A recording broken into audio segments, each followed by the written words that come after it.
All Hit Radio.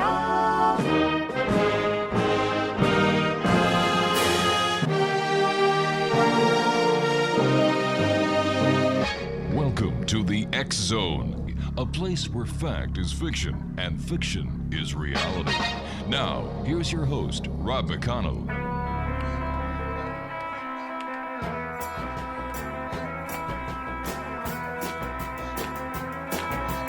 There's a man who leads a life of danger. To everyone he meets, he stays a stranger.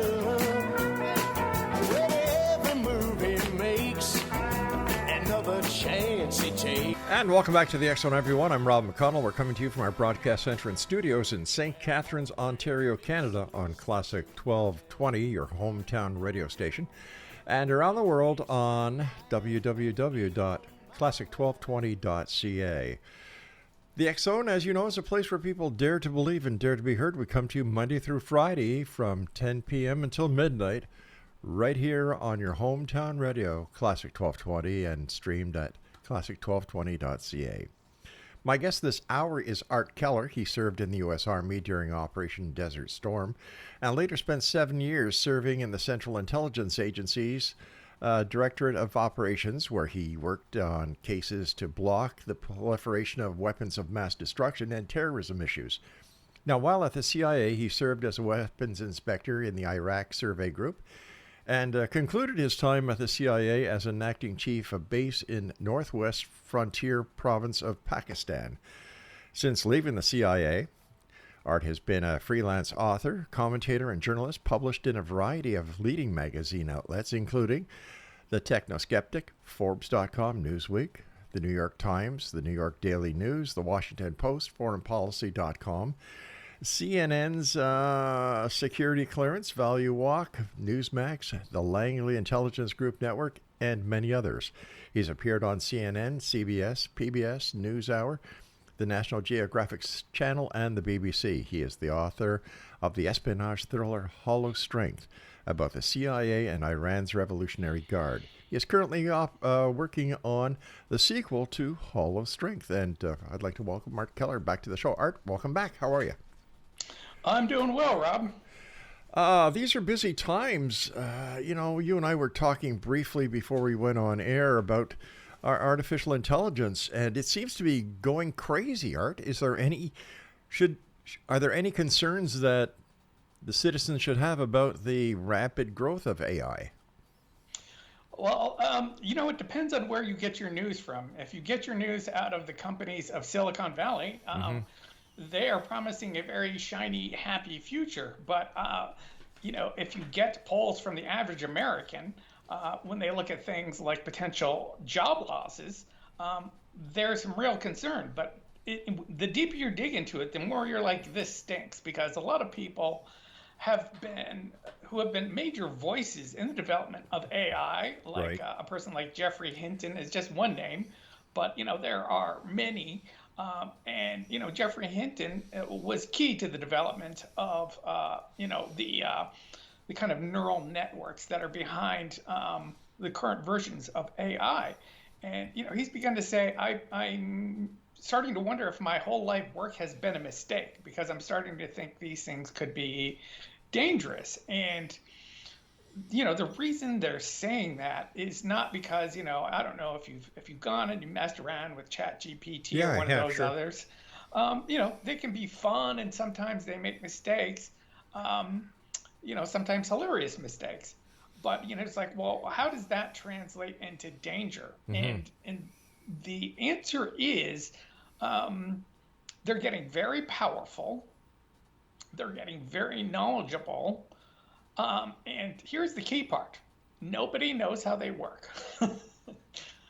And when I say nobody, I mean the people who build it can't describe how you put, a bunch of text in one end, a bunch of math in between, and answers come out, and they can't describe it. And so when that's the case, anything when you don't know how the process works, you really can't control. And that's kind of at the heart of why people who have developed this are starting to sign letters that say, hey, we need to pause artificial intelligence. Hey, we need to slow this down.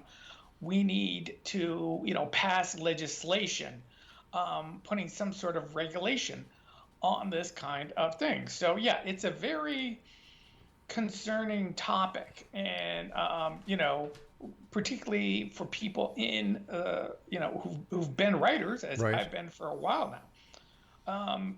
AI is kind of a dagger poised right at the heart of the writing profession, because it can churn out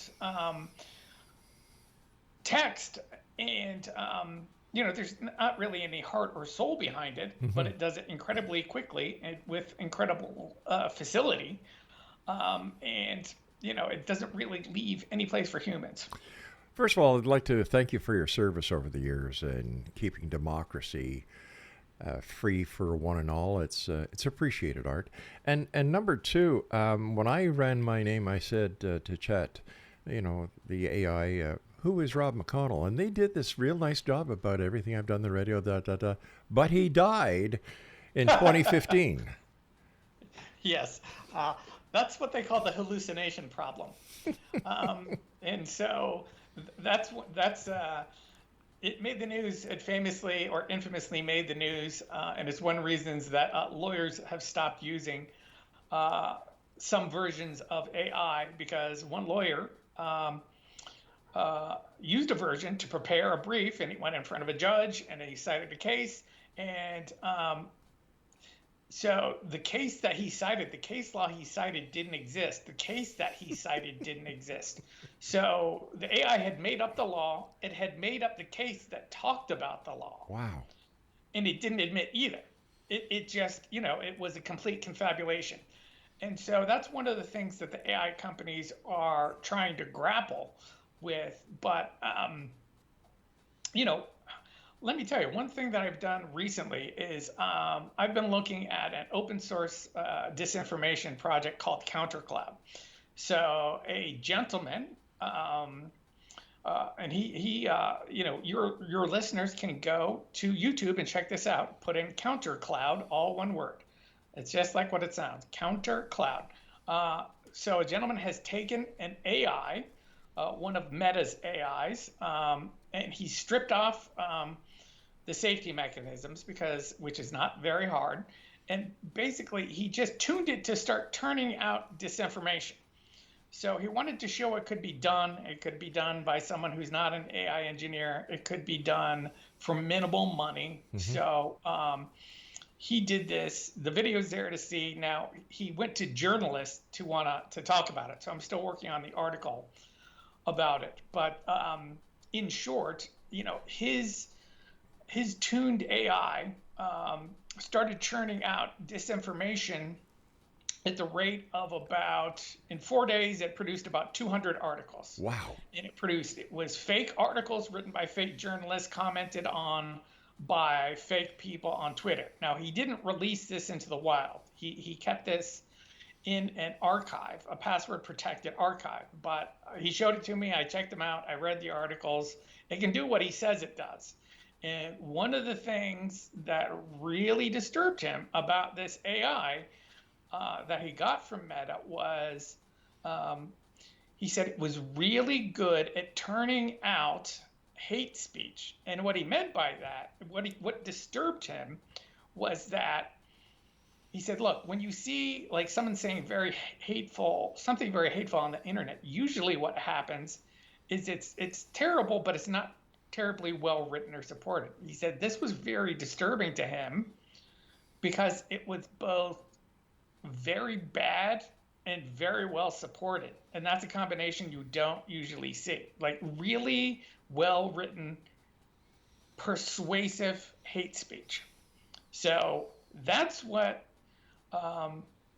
Meta's open source AI models can turn out now if you know how to take the safety stuff off, and it's not very hard. Unreal.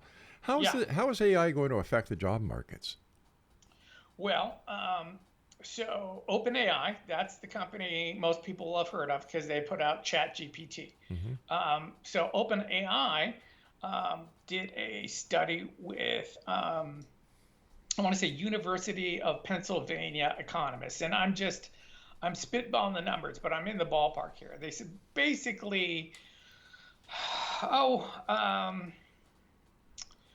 20% of people are going to have about half their work impacted.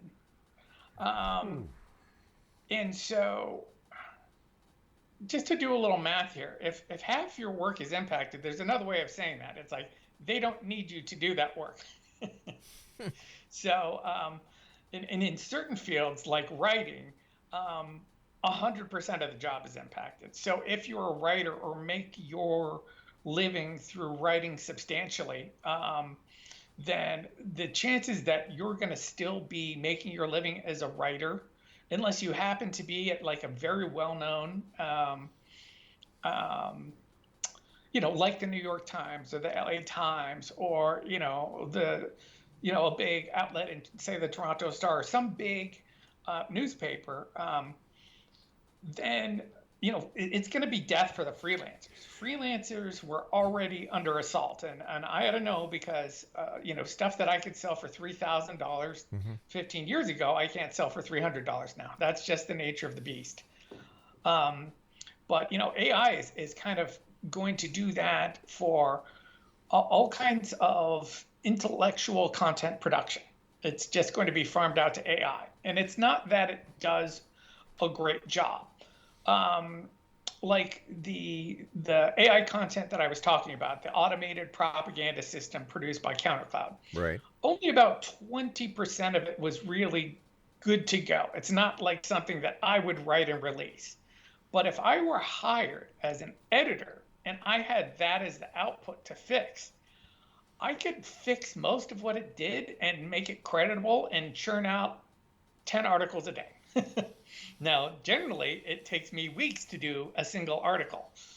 So, you're just going to need far less people doing the job. And so that's just writing. But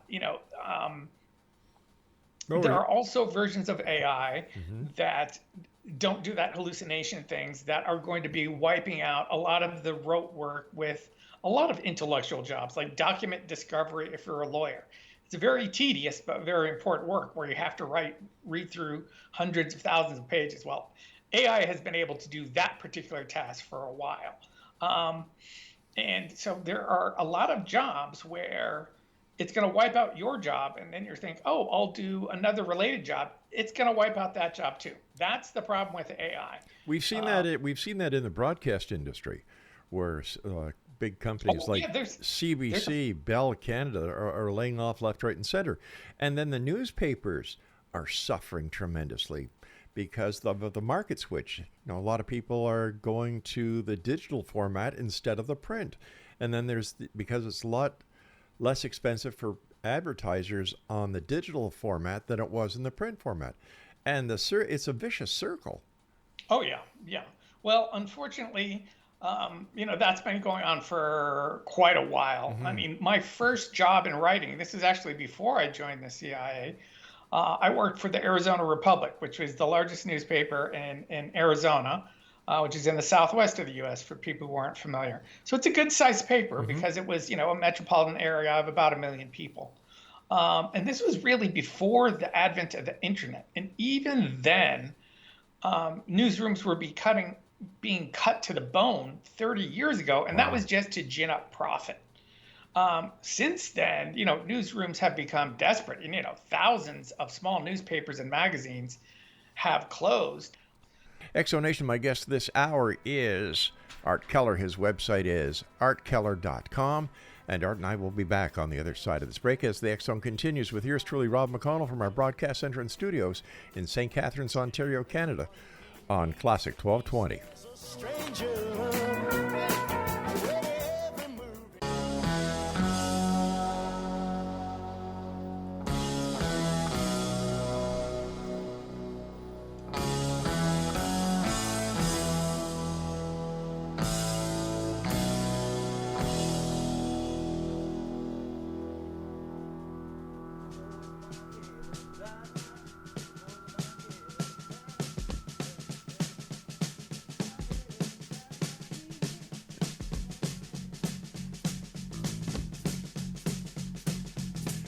Welcome back, everyone. This is the X Zone. I'm Rob McConnell. We're coming to you from our broadcast center and studios in St. Catharines, Ontario, Canada, on your hometown radio, Classic 1220, and streamed at www.classic1220.ca. Art Keller's our very special guest this hour. His website is artkeller.com and technoskeptic.substack.com, where he is the managing editor.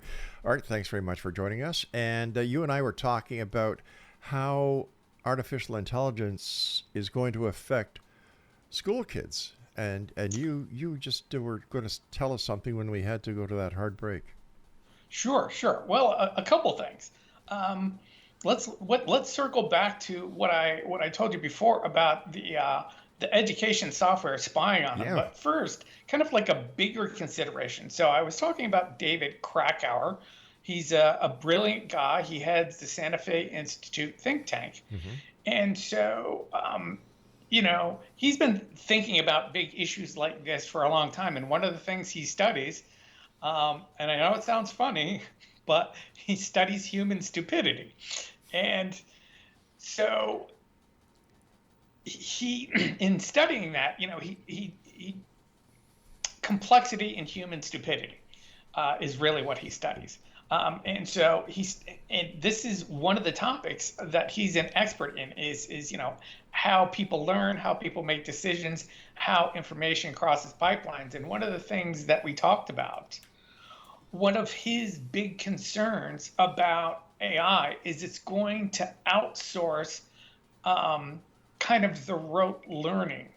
And so if it seemed, think of it like, a lot of people, they never really get decent at basic arithmetic now because they have a calculator. Right. Well, AI has the potential to make everyone reliant on it for kind of everything. And the problem that he saw with that as a big thinker was that human progress doesn't come from, memorized times tables, but it relies on you having a vast base of knowledge that with inspiration and in combination, you can use to come up with new ideas. And maybe AI in the future will be able to do that. But right now, it can generate text, but it doesn't actually generate new science. It doesn't generate new things. And his concern was that if we become dependent on AI, yes, we all kind of seem like a genius when we have access to it because we can spout off any fact about anything ever written anywhere, any place in time. But that doesn't really grow our brain, and it really kind of impairs our ability to think genuinely new thoughts. That was his big concern. So it's kind of becoming, completely dependent. He had an idea on, is a technology good for you, or do you become dependent on it? And his idea of a kind of a tech that kind of improves human capabilities is a map, because the more you use a map, eventually the map gets kind of transferred in your brain, and then you don't need the map because you've memorized it, right. And that's in your brain. Well, GPS is kind of the opposite of that, to use an example, because it can navigate you expertly, but only when it's turned on. And one of the big problems with GPS, and there have been studies documenting many dozens of serious injuries and fatalities, is when people turn GPS on, they kind of turn their brain off. Well, AI has the potential to be GPS on steroids. Like, you just kind of assume the GPS will do it. So it's going to be a real challenge for our educators to educate students when they have this tool to call on. Who's to say what the long-term effect will be? But it's going to be a major challenge, because it's just there's nothing in human history that's a good equivalent to AI. We can't say it's like the printing press, because it's like 100 times the printing press. There's just nothing to compare it to. So I don't know how we get ready for it as a society. We saw, or at least I did, during COVID, when students had to use Zoom and other online platforms to continue their classes and so on. It was like kids weren't getting it. You know, Yeah. the marks dropped, interest in school dropped. Kids who were A-class students dropped drastically because they didn't have the interaction with the classmates and they didn't have the interaction with the teacher. So if this is what we saw during COVID using the technology we have right now, I shudder to think what's going to happen in the future. Well, it's funny you should say that. So one of the people who's he thankfully, we're proud to have him on board. He's an actual advisor to the Technoskeptic magazine. He's a brilliant technologist himself. He's got a PhD in computer science from, I believe, Yale. He worked at Berkeley. He worked at Microsoft. So he's no Luddite. Mm-hmm. But he wrote a book called Geek Heresy. His name's Kentaro Toyama. And so he wrote Geek Heresy, and it was about his experiment. He spent 5 years in India trying to use tech to improve education for low-income kids. And you don't get any more low-income than poor kids in India. And it was an absolute failure. And one things that he saw again and again when it comes to education is people will say, I've got this great new educational technology. It's going to solve all these problems. And they try to apply it, and it doesn't happen. And, he can point to this happen so many times. I mean, I don't know if you even remember, Rob, but it was probably like 10, 15 years ago, the one laptop per child initiative. Yes. You remember that? I sure do. Millions were invested in that. Yeah. And you know what happened? Nothing. Because that's what happens with a lot of education technology. They're like, oh, all we just need to do this. And when I asked Kentaro about a new plan to use AI as a tutor, because the person who is behind Khan Academy, which does a lot of helpful math videos on YouTube, I said, well, what do you think about Sal Khan's plan to use this AI, a version of ChatGPT, as a tutor? He said, well, it would probably work great for some kids who are already very motivated and have access to the internet. However, that's not the problem keeping most kids from learning. Most kids, the challenge of teaching them is that they're not motivated to learn, and AI does nothing for that. So it's another version of, they're going to be selling, there's this AI tutor, it's going to fix all the problems, and then you put it in front of a student who doesn't particularly care about that topic, and just because the AI is there to tutor them is not going to make it any better. And 5 years later, we'll come out the other side and be like, I guess the AI tutor didn't fix this lack of motivation. And that's because it's a human problem. It's not a technical problem. Looking at the laptop situation, what about smartphones in the classroom? So your listeners may have heard of a person. She's a little bit controversial. I don't think she should be, but her name's Catherine Birbal Singh, and she's a headmistress in a UK school called McConnell. And I interviewed her for the Technoskeptic repeatedly because she's been really pushing to get smartphones out of classrooms because they're really bad for kids' concentration. Yeah. And she's been pushing that for a long time. And, it's funny, she's been pushing that for almost 10 years. But now psychologists, really well-regarded psychologists, like a guy called Jonathan Haidt at New York University, a psychologist called Jean Twenge at San Diego State, they finally assembled the data. And everything that Catherine Birbal Singh was saying has been 100% substantiated. They're bad for learning, yes, but smartphones are also just bad for kids' mental health, particularly teen girls. At least they are if they have social media on them, like Instagram. So there's a real interesting, and if I say it's very much a techno-skeptical kind of movement to get smartphones out of classrooms. And I got to say, I'm 100% in favor of it because it's a position that we've had literally for years. And now that the data is in, people are winding up on kind of like the philosophical side of my magazine, that it's like, this is really, they're so distracting, it makes it too hard to concentrate. And you really can't learn anything hard unless you focus on it for extended stretches at a time.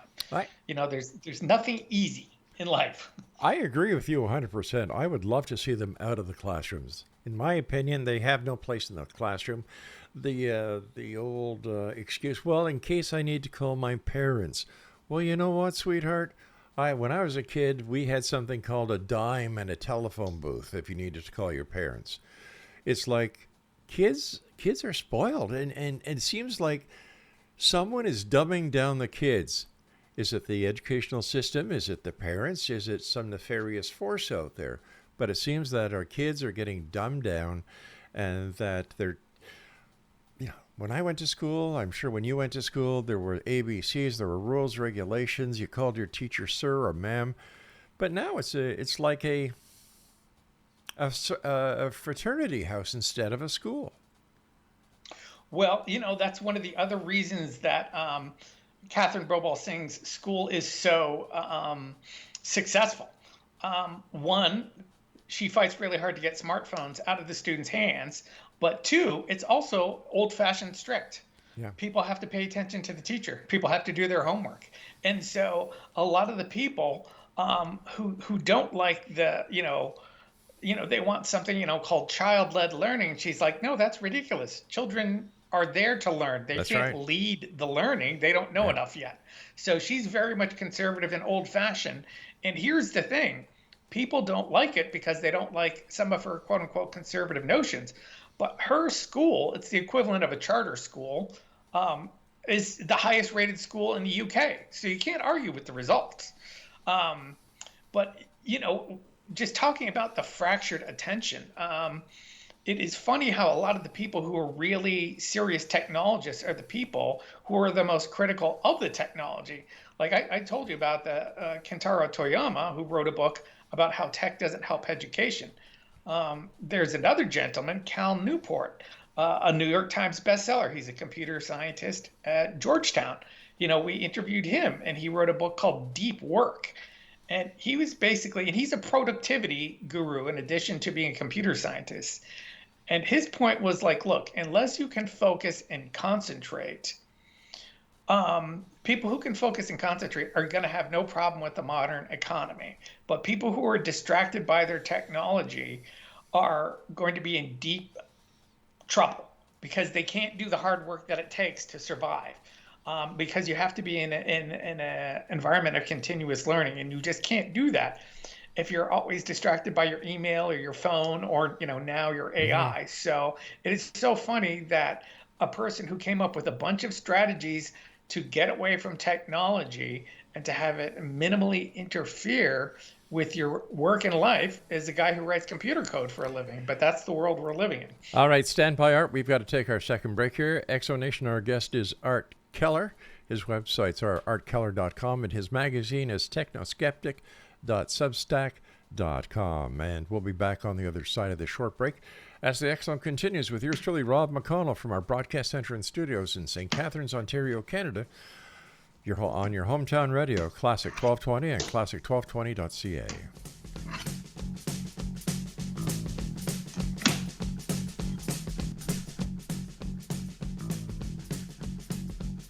I've been driving all night, my hands wet on the wheel. There's a voice in my head that drives my heel.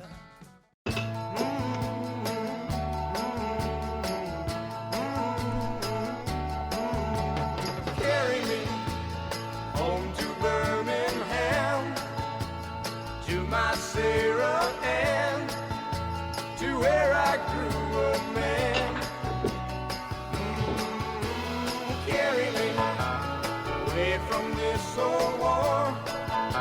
I don't want to fight no more. I just wish it would end. Here I'm tied. And welcome back to Exonation. Art Keller is my special guest this hour. artkeller.com and technoskeptic.substack.com. And we're coming to you from our broadcast center and studios in St. Catharines, Ontario, Canada, on your hometown radio, Classic 1220, and streaming on classic1220.ca. Art, do people realize that if the power goes out, the grid goes down, so do the smartphones? You know, that's almost a philosophical question. I think we're training ourselves to become completely dependent on that. I don't think, people of, I'm Gen X. So, when people in my generation, when the phone goes down, it's like, oh, that's a relief. The phone is off. Yeah. But so just to take it back to how hard it was to train people or to train kids to give up their phones. Kids were in a panic when Catherine Birbal Singh was trying to get kids to turn off their smartphones. And what they would do when the parents tried to take the phones away is they would call social services and report their own parents for child abuse. They would lock. Jeez, you've got to be kidding. Oh, no. They would lock crap. themselves in the rooms and refuse to come out. And so, it's like, I think it's really hard to grasp for people of a certain age to realize that it might as well be welded into people's hands. And so the way that they got around that in that charter school in the UK, the award-winning school, is when parents were like, I need to contact our kids. She's like, fine, we're going to sell you below cost what she calls a brick phone. It's just an old-fashioned flip phone. It just doesn't have any internet access. Right. It's like, you need to reach your kid, call your kid. You can even send a short text. It just has no access to the internet. And so that pretty much quashes the parents' objection. But it doesn't do all the things to kind of mess with kids' minds to break their concentration, because it really is just a way to talk to people. Unbelievable. Oh, my gosh. We were also talking earlier, before we went on air, about a surveillance laser weapon that you raised some very important points about. So yeah, I was reporting on this. It's not a weapon. So let me give you a little backstory. Okay. So it was first reported on just very briefly by the Massachusetts Institute of Technology Review. So that's probably the premier magazine in the world for, cool new gadgets. Mm-hmm. And so they had a little write-up on it, and they called it Jetson, like the old cartoon show, the Jetsons. It was all set in the future, if you remember. Exactly, George Jetson. Yeah. So what this thing does is, what they reported is, okay, here's this laser. It maybe works out to a couple hundred meters. Mm-hmm. And with it, we can identify people. And it was being designed so that people on the battlefield in Afghanistan could pick out the Taliban guys from the civilians, because if you know how that worked, is the Taliban guys didn't have a uniform. They would hide in among the civilians. So this was to try to distinguish it. And so it's a great idea for that application. But my question was, one, how does this really work? And more importantly, since I'm a big believer in civil liberties, who else is going to get access to this thing? Because it's a very powerful piece of technology. And so I interviewed the guy for the Department of Defense, the engineer who developed it. And he said, this is great technology, and it works like a charm, and it does what we want it to do. And I said, great. And so I had that interview, but I kept digging, and I was able to figure out the stuff that they wouldn't talk about in their interview, which is how it does what it does. And how it does what it does is when you're breathing and your heart is beating, each human has a unique signature of those two things combined, and it's more unique than DNA. Mm. And so it can nail Rob or Art or anyone you can shake a stick at with more than DNA-like accuracy at a great distance. Now, the engineer said, well, I don't want to say it could be done from space, but, theoretically, it's more possible than 200 years. So 200 yards. So what he was doing there is, there's an old thing in the Department of Defense. You don't reveal the full capabilities. But this operates by a laser, and a laser can work for a kilometer with no particular problem unless there's rain or something to interfere with it. So I think 200 meters is kind of the bottom end of how far away it works. And so it's like the plan was we're gonna pair this up with face recognition software. And so, say you're crossing the border from the U.S. into Canada, you go through the port of entry, Right. and it's got something that takes your picture, and then it's got this laser it's pointed at you. Once it matches your face to this laser signature, they never have to point a camera at you again. They can track you from a very long distance with just the laser. And again, it has very high levels of accuracy. So it's kind of chilling because at least in the U.S., we have the Fourth Amendment, and the Fourth Amendment means you're supposed to be free of unreasonable search and seizure. Right. So that just means they shouldn't be randomly surveilling you. And that's my question. Who are you going to sell this to? Who are you going to sell this to? And I couldn't get an answer from the Department of Defense. I couldn't get an answer from the company who made it, which I eventually figured out who that was, and I put it in the article. And when the DoD finally did answer me, they said, well, it'll be used with international norms. And I was like, what does that even mean? That's gobbledygook. There are no international norms around this. This is a new piece of technology. You set the norms. It's your technology. So it was really kind of frustrating. And then I want to say 6 months after that article was published, I finally got a Freedom of Information Act request back from the Department of Defense. And what they said was, Jetson? What Jetson? We don't know what you're talking about. So what that means for someone who's been on the inside of the classified world is probably what happened is once I started digging into things, someone thought, oh, we probably shouldn't have publicized this. Let's classify the whole program. So now it doesn't exist as far as the Department of Defense is concerned. But the details of how it works are on the Technoskeptic if anyone wants to check it out. And, the company that sells this, they advertise what it can do. So it's still for sale to the right people. We just don't know who the U.S. government has licensed it to sale for, and they won't tell us. Well, if they sell it to the good guys, I'm happy. But if the bad guys get a hold of it, it's not very good, really.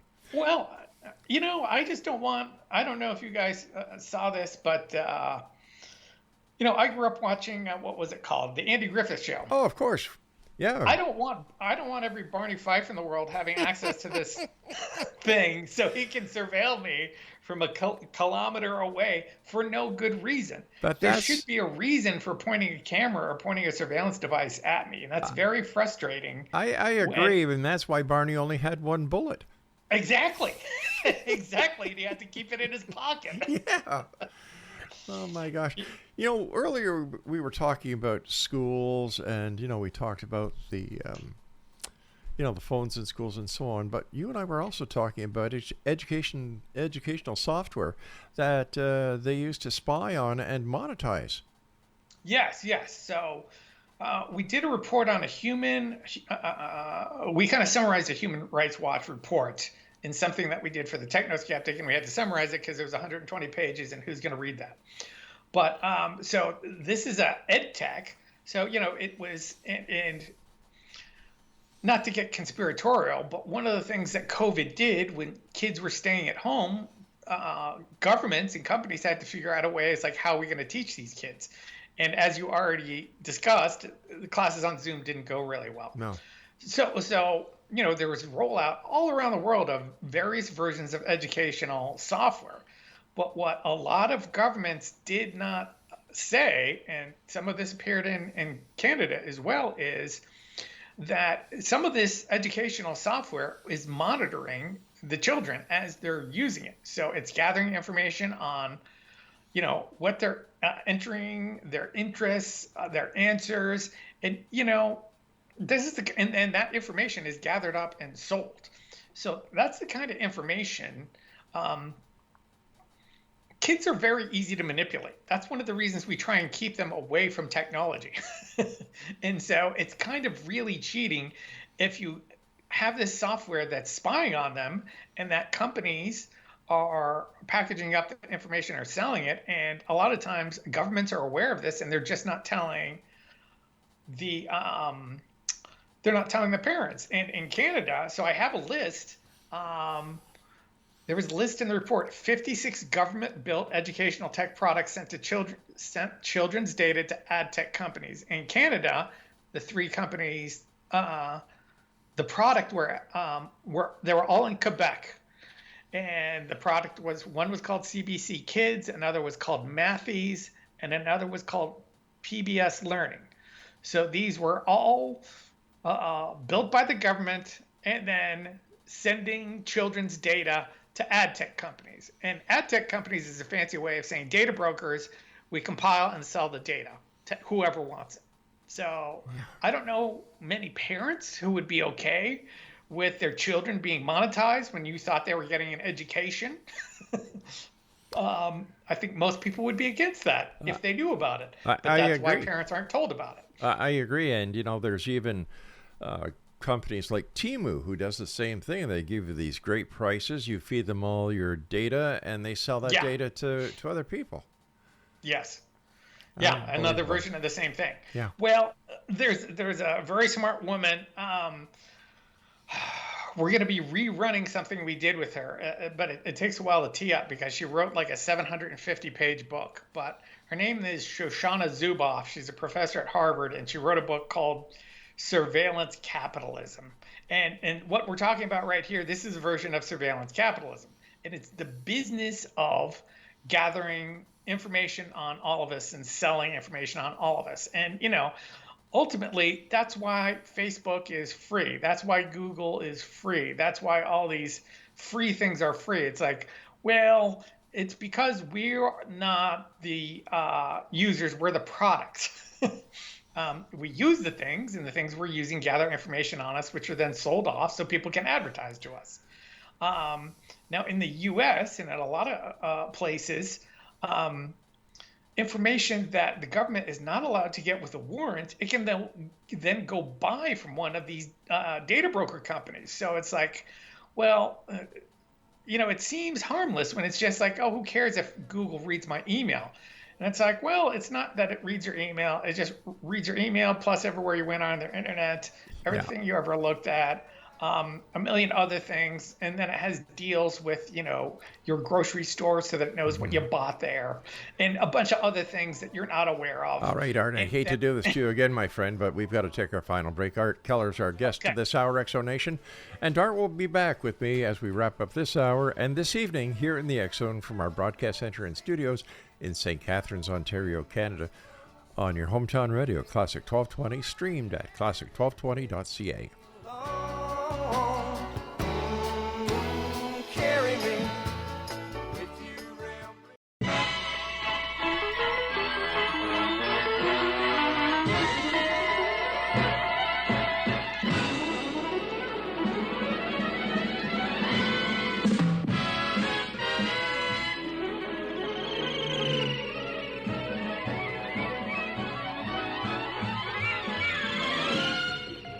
Meet George Jetson. His boy Elroy. Daughter Judy. Jane, his wife.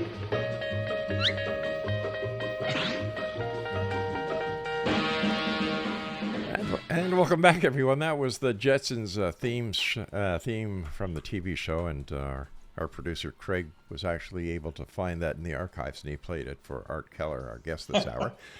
And You had me chuckling. Yeah. And if you'd like to get more information about Art, his website is artkeller.com, and his magazine is called Technoskeptic. It's available at technoskeptic.substack.com. So we've got all this information that is readily available, and I've heard where a lot of modern day crime is being committed by people just walking by with what are they called? card readers that you don't actually have to do anything, but the RF frequency of the credit card is Oh yeah, card skimming, Card skimming. a remote card skimming. Yeah. Oh, I haven't looked in that in particular, but yeah, I mean, you have information in your credit cards, and unless you have one of those sleeves on your wallet or in your credit cards, and sometimes people can skim that information. Yeah. I remember years ago, people were worried that Big Brother was watching them. And I would tell them, do you have a social insurance number or a social security number? Oh, yeah. Do you use a debit card? Of course. Do you use a credit card? Well, of course. Do you have a passport? Of course. Well, you're already being watched if they want to watch you. And then my logic was, well, if you've got nothing to fear, you've got nothing to hide. Or if you've got nothing to hide, you've got nothing to fear. And it seems today that Big Brother has way more access than I'm sure we even know about. Yes. And it's, it could be that Americans are just stubbornly independent or libertarian or whatever it is, but I kind of like the design that says you don't get this information unless you have a reason to have it. Yeah. That's kind of the reasoning behind the Fourth Amendment.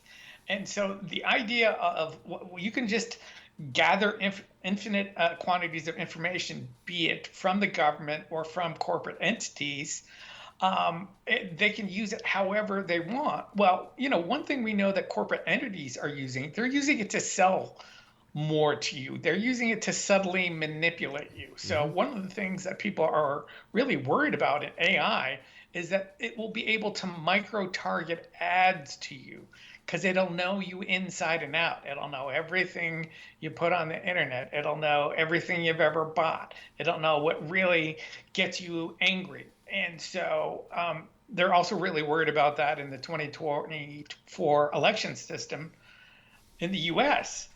Because, the age of AI and automated misinformation is here. Yeah. Like I said at the top of the show, when I was talking about CounterCloud, this gentleman whipped up something with basically free. It cost him $500 AI to just churn out automated propaganda pieces, and it's really kind of scary. But to like take things in a different direction. When our magazine talks about technology and people think of that as just stuff coming out of Silicon Valley, but technology has a lot of faces. One of the things that we're seeing now in the U.S. is it's become very popular to talk about these new weight loss drugs, Ozempic, Wegovy, and whatever. And if those help people lose weight, great. But we're not addressing the root cause of that. And the root cause of that is that food chemists for the last 50 years have been messing with our taste buds so that we eat too much. That's a misuse of technology. That's an article that we have on the Technoskeptic called the Dorito effect, because that's really where it started. It's manipulating flavors in an artificial way, using the artificial flavorings and the MSGs and everything to get us to eat way too much. That originally started with a guy who wanted to sell Fritos to people. And he wanted something that tasted like a taco to sell to people who had never heard the word taco in the 1950s. So they started making up artificial flavoring, and now it's spread into everything. So one of the things that the author told me, it's like you pick up some strawberry yogurt and it says natural flavorings, and you think, okay, that means there's some strawberries in there. He's like, no, there's no strawberries in your strawberry yogurt, because what they've done is they used a gas chromatograph to break down what the flavor comes from in strawberry, and they found those elements in nature. And it's a lot cheaper to get that same chemical from grass clippings or bark than it is from strawberries. So what you do is you whip together some chemicals from grass clippings and bark and other stuff, and you say this is strawberry yogurt with strawberry natural flavor. And that's not really what you're eating. A lot of things are manipulated to get us to eat as much as possible. And the tail end of that is we've had that experiment run on us for 50 years, and now America, Canada, half of Western Europe is incredibly fat. Yeah. Look at old pictures. We didn't used to be this way. No, and we used to do a number of shows going back about 15 years ago on aspartame, and the story behind aspartame and how aspartame is addictive and how aspartame is in a lot of foods and a lot of pop, and how the aspartame turns into wood alcohol in diet Yes. pops when it was left out for our forces in the desert operations. And yet it seems that nobody is being held responsible for anything. Yeah, my favorite story about that, when that was discovered, it was discovered by accident, and it's so shocking, but it's 100% true. You can look this up. So this was being researched in a laboratory that was working on insecticide. Yeah. Insecticide, by the way, is a nerve agent. It's a version of a nerve agent. And the scientist said to his lab assistant, test this. And he thought he said, taste this. So the guy tasted it. He's like, oh, this is really super sweet. And that's how we got aspartame. Oh, my gosh. A relative to a nerve agent, and is used in sweetening now for decades. It seems that as long as it's advertised, people think that it's great. Well, let's look at what we give the kids. That's Ritalin. It's a derivative of what cocaine. A methamphetamine. Yeah. It's a speed. Yeah. It's an amphetamine. Right. So here we go. Here, kid, get high and leave me alone. How do you see? How do you and the other people at Technoskeptic see the outbreak of technology that kids are using all the time? Well, one, it fragments attention, but it hinders learning because it's an unnatural environment. But it's funny you should say. I'm looking at another article that we wrote called about kids' desk set. One of the reasons that you need Ritalin, and you need it for boys in particular, is because little boys are restless. They have energy to burn off. And, there are studies after study that shows recess of where kids get to play vigorously is absolutely fantastically productive for learning. And it involves no technology. It involves, here's a ball, kid, go play with it for about 15 minutes. Go run and shout and punch each other and then come back in. And when they do, they're ready to learn because their brain produces what's called brain-derived neurotropic factor. I know that's a mouthful, but it's a brain chemical. And the nickname for it is Miracle Grow for your brain, because what it does is once you have your brain full of this stuff, it's ready to form connections, which is another way of saying it's ready to learn in an optimal way. And instead of letting kids out to play, they just thrust all this technology on it. It's like, you want kids to learn, let them go play. Well, I'm sure you were the same as my brother and I. We had to go out and play. Yeah. You didn't stay in the house. Go outside and play. You weren't allowed to sit in front of the TV all day. You did your homework. Mom and Dad had to sign your homework book. People were more responsible, more respectful, and I think that technology is dumbing society down. And I think that AI, with what we have now, it's a dangerous combination. There's definitely a piece of that of technology, but we also have to take the blame for ourselves in that, parents have gotten more fearful. I mean, all right, so that is ultimately about technology too, because every time a kid goes missing, it's known across the country. Yeah. And you're like, kidnappings and abuse and a bunch of horrible things, the rates of those have plummeted, but parents are convinced that they happen more than ever. So the effect of that is kids don't get to play anymore. And in fact, the same psychologist I talked about, Jonathan Haidt, who was talking about getting kids out getting smartphones out of schools, he's also talking about a new thing called free range kids, which is like free range cows. It's a movement to get kids to be able to play independently. because, in a lot of the U.S. anyways, if you let your kid out to play, people will call the cops on you. Things that I used to do, you'll get the cops called on you if you're a parent. And it's just ridiculous. They don't realize kids need to build up their own problem solving and independence. And, that's what play teaches you. So we're raising these kind of fearful tech dependent kids. And it's, unless we break out of this trend, it's not headed in a good direction. I think they're going to go through serious withdrawal the day that we have power blackouts like we've had in the past, where the phones are down, no hydro, nothing. It's going to be interesting to see what happens and what the results are after such an event, when society takes a good look at what we've created. And we need a plan B. Plan A is great as long as it works. What happens? There's no plan B. Well, that's a very, very big question. And I'm not sure what the answer is. Well, Art, the time has come, my friend, when we must say so long for now. I do want to thank you ever so much for coming on the show. It's always a pleasure talking to you. And once again, thank you for your service overseas and for the work you did both as the member of the military and as a member of the CIA. Thank you, sir. Well, I appreciate it. I hope I'm serving now in a different way of just kind of giving people a heads up about problematic technology that they don't encounter in their day-to-day life. Well, I look forward to the next time you and I meet here in the X Zone. Until then, be safe and just keep the wonderful work up that you and everybody at Technoskeptic do. Okay, great. Thanks, Rob. Take care, bud.